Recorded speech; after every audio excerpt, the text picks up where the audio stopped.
Do you have plans to visit the southern border? I've been there before, and I haven't. I mean, I know it well. I guess I should go down, but the whole point of it is I haven't had a whole hell of a lot of time to get down. There's been reporting that he did drive through the border when he was on the campaign trail in 2008. He does not need a visit to the border to know what a mess was left by the last administration. Well, the White House saying he drove past the border during the 2008 campaign and saying even though he said that maybe he should go down, that he didn't really mean, the president didn't in that town hall, that he would go down. Town hall needed to be cleaned up today by the White House press secretary in a couple of different points. Meantime, Gallup, the approval analysis for Gallup says that Biden's average third quarter job approval rating is down 8 points from his second quarter, 53%, 11 points from his first quarter rating at 56. This 11-point decline is larger than any prior president registered between his first and third quarters, although it is similar to those for the last three Democratic presidents, Barack Obama, Clinton, and Carter. So let's bring in our panel. Ben Domenech, publisher of The Federalist, Harold Ford Jr., former Tennessee congressman and CEO of Empowerment and Inclusion Capital, and Jason Riley, Wall Street Journal columnist and senior fellow at the Manhattan Institute. Jason, there were a number of incidents that the White House had to clarify, and we pointed them out here. The border, the situation about gas prices, and maybe most importantly about Taiwan. Yes, there are a number of issues going on here. I would add to that, Brett, the spending debate going on Congress right now.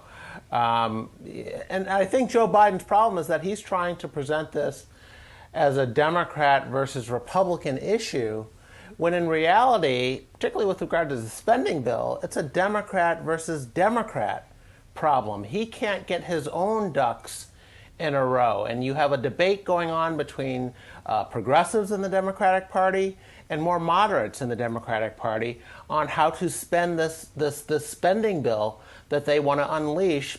And it frankly boils down to their ambitions being greater than their actual mandate, that the American people did not elect a progressive president to pursue a progressive agenda, and Biden is trying to slip one by the American people. You know, the Washington Post, Harold, writes it this way about that town hall. President Biden had one central message for disappointed progressives at his CNN town hall last night: please be patient. The problem with Biden's promises to come back to progressive priorities is that his razor-thin Democratic majorities in the House and Senate won't be any bigger, and Republicans won't be any more inclined to go along, which is why progressives have been urging him for months to fight to get rid of the filibuster, something he said he might actually be for now. Well, thanks for having me on. This is, I think Jason nailed it with the frame. Progressives didn't and don't have a massive majority in the House, or even a comfortable majority in the House, for that matter, the Senate.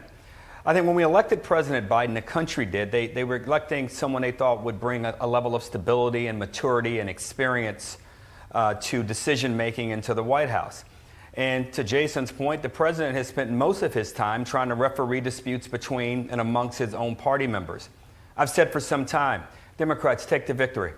Give the country what they've asked for, which is an infrastructure bill.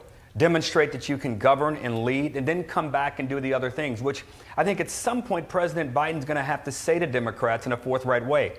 I hope he doesn't have to say in a forthright way with an outcome in Virginia that is detrimental to my party.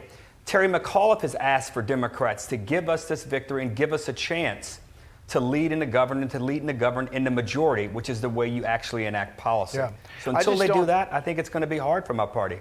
I don't see how it's going to get done before that Virginia election, but we'll see. I mean, they may try to put the pedal to the metal, but it seems like there are really big sticking points. I mentioned the filibuster change and the evolution of the president, how he's talked about it. Take a listen to that evolution. I'm trying to bring the country together, and I don't want the debate to only be about whether or not we have a filibuster. If it's a relic of Jim Crow, it's been used to fight against civil rights legislation historically. Why protect it? There's no reason to protect it other than you're going to throw the entire Congress into chaos and nothing will get done. All right. Nothing at all will get done. And there's a lot at stake. I also think we're going to have to move to the point where we fundamentally alter the filibuster. That remains to be seen.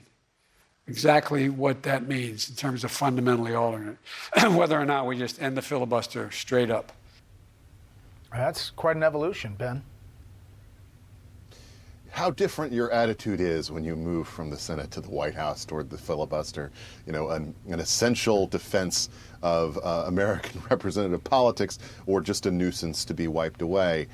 Look, I think that what Harold said is correct in the sense that the progressives don't have a majority here. They don't even have anything close to it.